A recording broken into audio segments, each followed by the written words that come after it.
Dear student, dear students, very good afternoon all of you. As you know that I have completed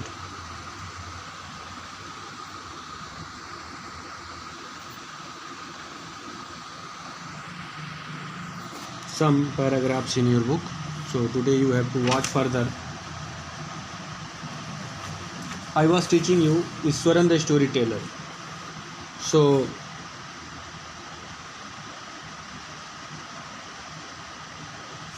you have to watch from here. His own description were greatly influenced by Tamil author that he read. उसका जो प्रभाव था, उसका जो influence मतलब होता प्रभाव, उसके ऊपर जो प्रभाव था उसकी कहानियों में तमिल लेखकों से काफ़ी ज़्यादा वो प्रभावित था. When he was narrating even the smallest incident, he won't try to work in suspense and surprise ending into the account. जब वह कोई छोटी सी भी घटना, साधारण सी भी घटना का बताता था, उसके बारे में वर्णन करता था, तो उसमें भी वह रोमांच जैसा पैदा करने का प्रयास करता था जिससे लोग काफ़ी ज़्यादा एक्साइटेड हों. मतलब छोटी मोटी बातों को भी खूब तोड़ मड़ोड़ के, खूब ट्विस्ट डाल के, खूब मिर्च मसाला लगा के वो प्रस्तुत करता था. He would try to work in a suspense and surprise ending into the account. For example, instead of saying that he had come across an uproot tree on the highway, यह कहने की बजाय कि कोई व्यक्ति आया, साधारण सी बात अगर ये कहना है कि कोई व्यक्ति आया, उसने सड़क पर गिरा हुआ पेड़ देखा तो वह भौवें चढ़ाकर और हाथों को नाटकीय ढंग से हिलाकर कहता था. The highway, he would say that with the eyebrows suitably arched and hands held in the dramatic gesture. मतलब उस चीज़ को अगर ये कहना है कि कोई व्यक्ति आया और पेड़ को उखाड़ा अक्रॉस द रूट सड़क के किनारे, तो वह उस चीज़ को ड्रामेटिक गेस्चर में एक नाटकीय ढंग से खुद अपने आप को एक्रोबेट करके, हिला डुला करके वो चीज़ों को, भावों को चढ़ा करके बताता था. The road was deserted and I was all alone. वो कहता था, एक स्टोरी बोला यहाँ पर, कहानी के बारे में बताता है कि सड़क सुनसान थी और मैं अकेला था. यहाँ पर वो एक इंसिडेंट के बारे में बताता है, सड़क सुनसान थी और मैं अकेला था. Suddenly I spotted something that looked like a enormous bushy beast laying sprawled across the road. कहता है कि सड़क सुनसान थी और मैं अकेला था. अचानक मैंने सड़क पर कोई चीज़ देखी, कोई वस्तु देखी जो लगता था कि कोई बहुत बड़ा भारी झाड़ीदार पशु सड़क की ओर, सड़क के इस पार से उस पार लेटा हुआ है, across the road. I was half inclined to turn and go back. मैं कहता कि मेरे मन में आया कि मैं जा कर के देखूं क्या है. But I came closer I saw there was a fallen tree. जब मैं उसके पास गया तो मैंने देखा कि वह एक गिरा हुआ पेड़ है. With its dry branches spread out. इसकी जो सूखी टहनियाँ थी फैली हुई थी, काफ़ी दूर तक पड़ी हुई थी, मतलब बिखरी हुई थी. Mahindra would stretch himself back in his canvas chair and listen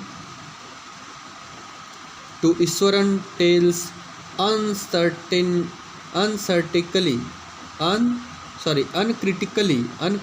लिखा है. तो महेंद्रा यहाँ पर अपने टाट की कुर्सी पर लेटा हुआ था, ईश्वरण की कहानियों को बिना आलोचना के, क्रिटिक मतलब होता आलोचना करना, बिना आलोचना के सुनता जा रहा था. आगे देखो.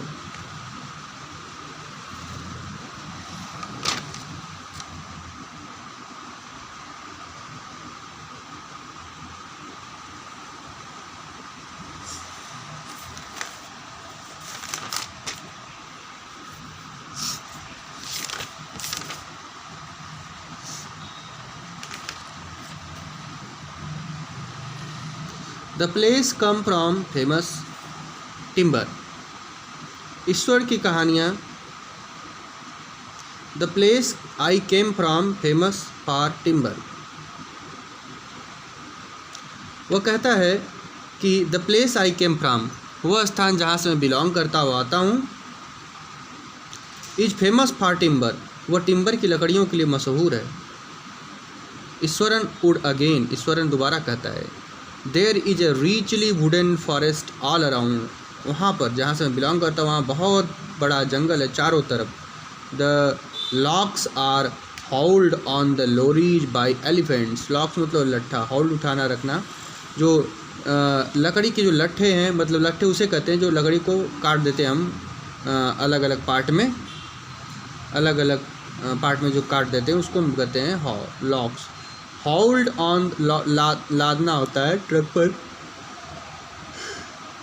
तो वहाँ पर जो लकड़ियाँ लादने का काम एलिफेंट करती हैं। They are huge well fed beast, वहाँ बड़े बड़े पाले हुए हाथी हैं, बीस्ट जंगली जानवर होता है।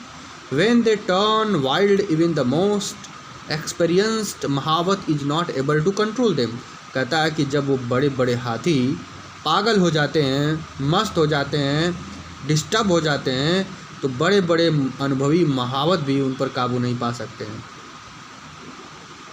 आफ्टर दिस प्रोलॉग, इस किस्सा को सुनाने के बाद Eswaran would launch into the elaborate anecdote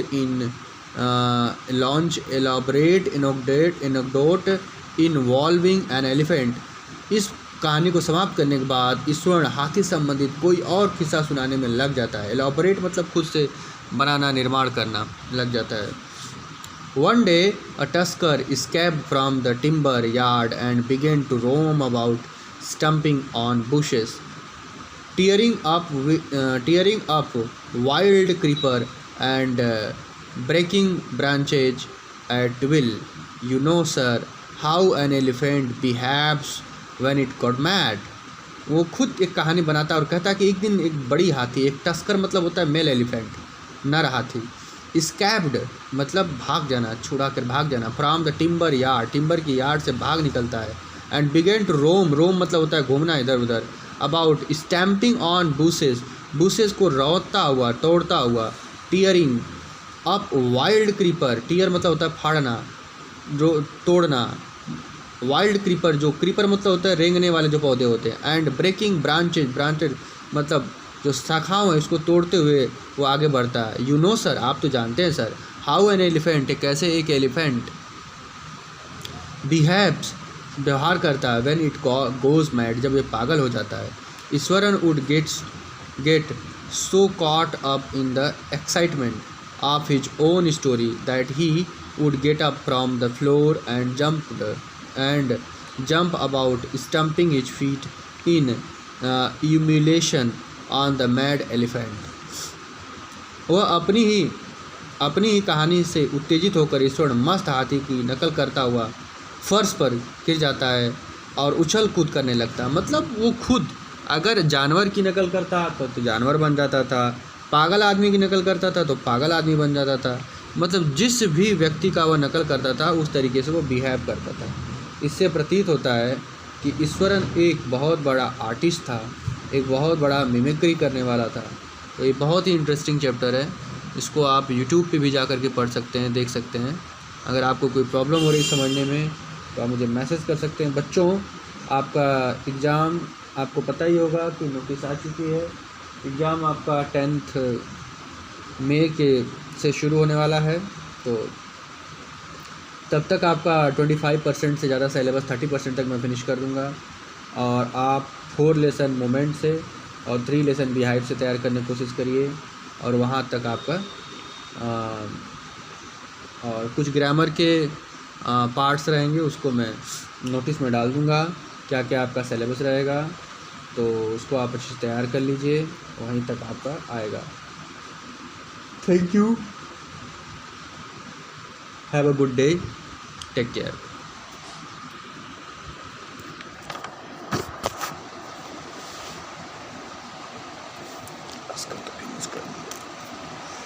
सोच रहा हूँ कि